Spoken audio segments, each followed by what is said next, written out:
ये first grade का syllabus है। जो पहली बार बंदे, जो बाकी को तो पता ही है, जो पहली बार है उनके लिए बता रहा हूं। और अभी जो तैयारी करनी है वो किस हिसाब से करनी है, क्योंकि तैयारी अभी से लगना है। टेम पर लोटो लेके कौन भाजिया करे। अभी जो तैयारी के लगेंगे, जिनका रूटीन बना हुआ है रीट का, जिस लाइब्रेरी में, जिस हॉस्टल में, वहीं से शुरू कर दो आगे की। अब देखो, समझो चीज को, ये सिलेबस है। अब सिलेबस में टोटल जो है 75 क्वेश्चन है और नंबर कितने हैं? 75 क्वेश्चन के नंबर है 150। बहुत बड़ा सिलेबस है, लेकिन पढ़ने से सिलेक्शन थोड़ी होता है। सिलेक्शन तो क्या पढ़ना और क्या नहीं पढ़ने से होता है। अब इसमें से आपको क्या पढ़ना है, क्या नहीं पढ़ना। कितने नंबर है? 150। 150 में से लगभग 15 टॉपिक लगते हैं हिस्ट्री के, और जिसके नंबर है 30। 150 में से 30 नंबर की हिस्ट्री आएगी। लगभग 15 टॉपिक है, जिसमें 5-7 टॉपिक तो है इंडिया हिस्ट्री के और 5 से 7 टॉपिक राजस्थान हिस्ट्री के। नंबर कितने? 30। इसके बाद में लगभग 25 एक टॉपिक लगते हैं मैनेजमेंट के। वो आपके लिए नया है, जो सिर्फ फर्स्ट ग्रेड में आपके लगता है, सेकंड ग्रेड में नहीं लगता। कितने नंबर? 30। कितने हो गए भाई साहब? 150 में से 60 नंबर हो गए मात्र 2 टॉपिकों में, यानी हिस्ट्री, मैनेजमेंट। अब बात आई करंट की।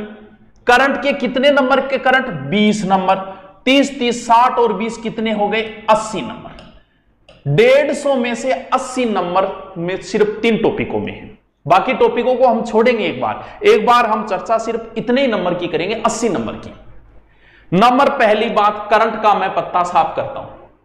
अभी आपको करंट नहीं पढ़ना है। समझदार बच्चे करंट लास्ट में 1.5 महीने जब रहते हैं तब उठाते हैं। अभी पढ़ने का कोई औचित्य नहीं है। आप इनमें आराम से 1.5 महीने में पढ़ के भी इनको कवर कर सकते हो। फिर भी आपकी अगर कीड़ा है पढ़ने का, अखबार वगैरह, तो कोई बात नहीं, आप महीने के अंत में जाया करो। जो गाइड आती है, कोई भी महीने के अंत में आती है, मंथली कोई भी आती है, कोई ले आओ, कोई फर्क नहीं पड़ेगा। वो ले आओ, उसको सिर्फ 3 दिन पढ़ो, बाकी बीच में कभी आनंद लो कि करंट भी पढ़ेंगे तो उसको पढ़ लो, वरना करंट को एक बार छोड़ दो।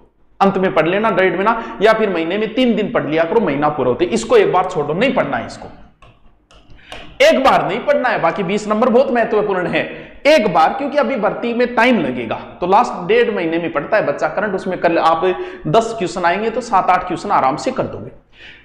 अब बात करना है इन 2 टॉपिकों पे चर्चा। इनकी बाद में करूंगा। ये जो बाकी बच गए ना 70 नंबर, इनकी बाद में चर्चा करूंगा, इनको कैसे क्लियर करना है। अभी सिर्फ मुझे चर्चा करनी है, पहले हिस्ट्री की करता हूं, फिर मैनेजमेंट की करता हूं। चलो देखिए, इन दोनों को हम चर्चा करते हैं। किसकी? हिस्ट्री की। यह है हिस्ट्री के चैप्टर, लगभग 15 से 16 है। आप राजस्थान से जुड़े हो तो 5 से 7 टॉपिक ऑलरेडी आपको पहले से ही आते हैं। कौन कौन से लगते हैं? 3-4 तो क्रांतिकारी लगते हैं, जिसमें विजय सिंह पथिक है, केसरी सिंह बारठ है, जोरावर सिंह बट, ऐसे करके। एक राजस्थान का किसान आंदोलन लगता है, राजपूत व्यवस्था, राजपूत काल, आप रीट के अंदर पढ़ चुके हो ये चीजें। ये 3-4 टॉपिक तो लगते हैं आपके राजस्थान की हिस्ट्री के। बाकी टॉपिक लगते हैं इंडियन हिस्ट्री के। अब आप ये टॉपिक जो है इंडियन हिस्ट्री के, जैसे मौर्य गुप्त लगते हैं, इनकी विशेष रूप से उनका प्रशासन वगैरह लगता है। प्रशासन समझ गए ना, कि उस समय इस अधिकारी को क्या बोलते थे, सेनापति को क्या बोलते, वो चीजें लगती है। गांधी लगता है, 1857 की क्रांति लगते हैं, शिवाजी लगता है। यानी ये लगभग टॉपिक आप इनसे परिचित हो। राजस्थान में महाराणा प्रताप लगता है, मुगल काल का साहित्य लगता है, राष्ट्रीय आंदोलन, 1857 क्रांति, एक चैप्टर है। पूरी PDF डाल दूंगा मैं किसके ऊपर? टेलीग्राम। इनके लिए कोई विशेष गाइड की आवश्यकता नहीं है। गाइडों के पीछे भागने से कोई मतलब नहीं, ना ही कोई ग्रंथ का मतलब है इनमें। क्यों? क्योंकि चैप्टर ही ऐसे कि आपको सिर्फ उठाने हैं कहीं से।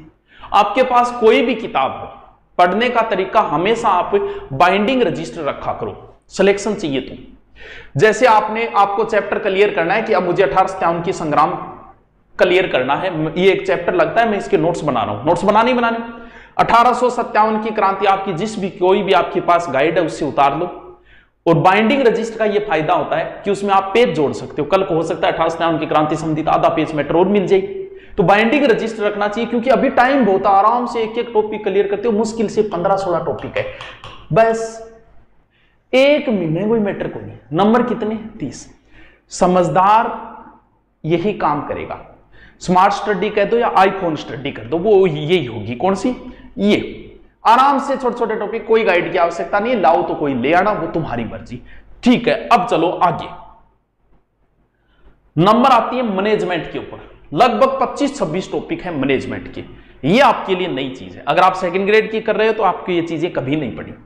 मैनेजमेंट के लिए आपको कोई एक गाइड तो लेके आनी ही पड़ेगी, जिसकी मर्जी ले आओ, जो मर्जी ले आओ। पहले है तो कोई बात नहीं, अभी नई मार्केट में अभी तक आई नहीं है, क्योंकि अभी जब सुरबराट होगा तभी आएगी गाइडें, कोई भी है।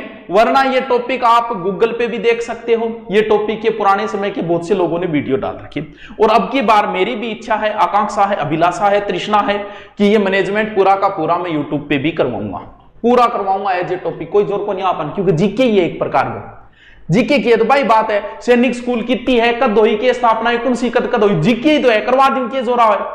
तो इसके लिए अभी तक गाइडें मार्केट में आई नहीं है, कोई पहले की गाइड है तो ठीक है, वरना एक एक टॉपिक इनके बढ़िया नोट्स, इनके जब नोट्स बनाओ प्रत्येक नोट्स के बाद भी पेज छोड़ देना, आधा पेज, क्योंकि नई चीजें आती ही रहेगी।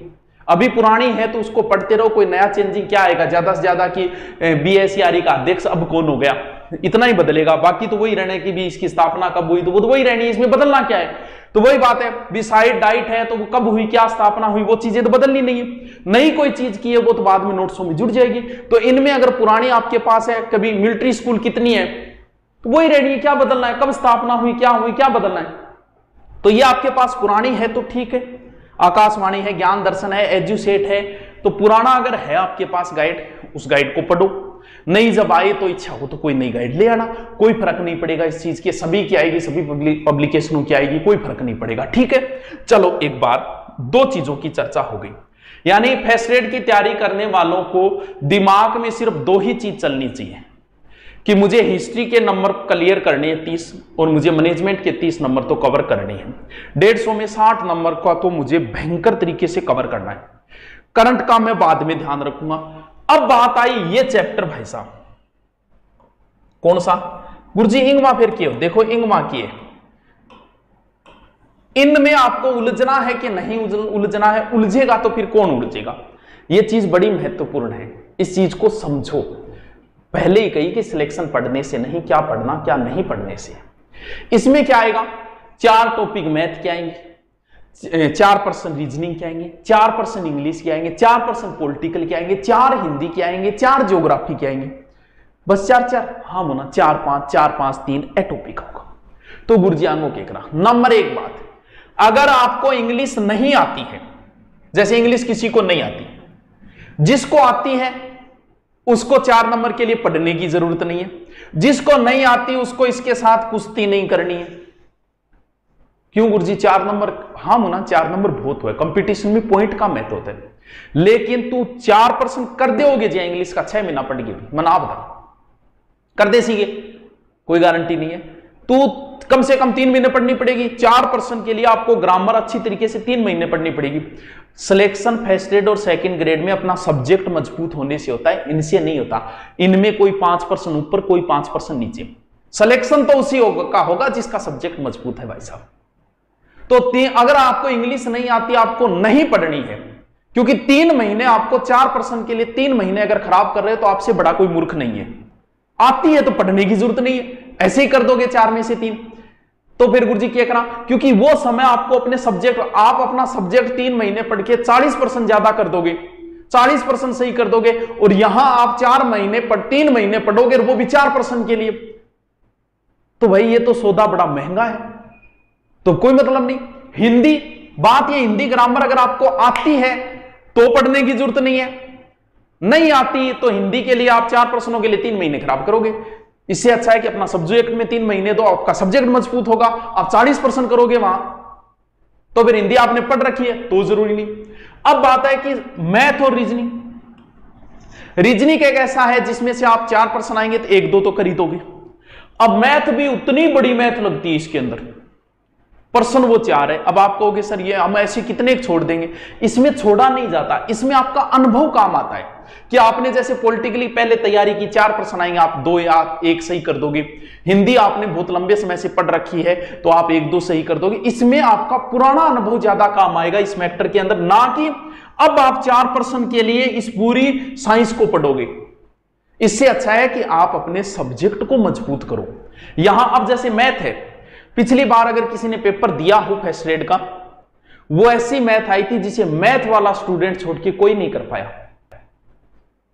उठा के देख लो, अगर किसी को विश्वास नहीं हो रहा है मेरी बात में, मैथ वाले ही कर पाए उसे, तो भाई तुम 3 महीने पढ़ के भी कौन सा तीर मार लिया। इससे अच्छा है अपना सब्जेक्ट मजबूत करो। इनमें तो आपको नॉर्मल ध्यान देना है। पॉलिटिकल के 4 प्रश्न आएंगे, आपने पहले जो पढ़ रखी है उतनी ही पढ़नी है, उतना ही ध्यान देना है आपको किताब के ऊपर। वो नोट्स है वो पढ़े, ये नहीं कि 4 प्रश्न है पॉलिटिकल खातर बढ़िया सी जागे मार्केट और इतनी मोटी बुक उठा ले। अरे बोला कि गिरे यहाँ इतनी मोटी बुक लानी है तो तेरे सब्जेक्ट की लानी बिन मजबूत करनी।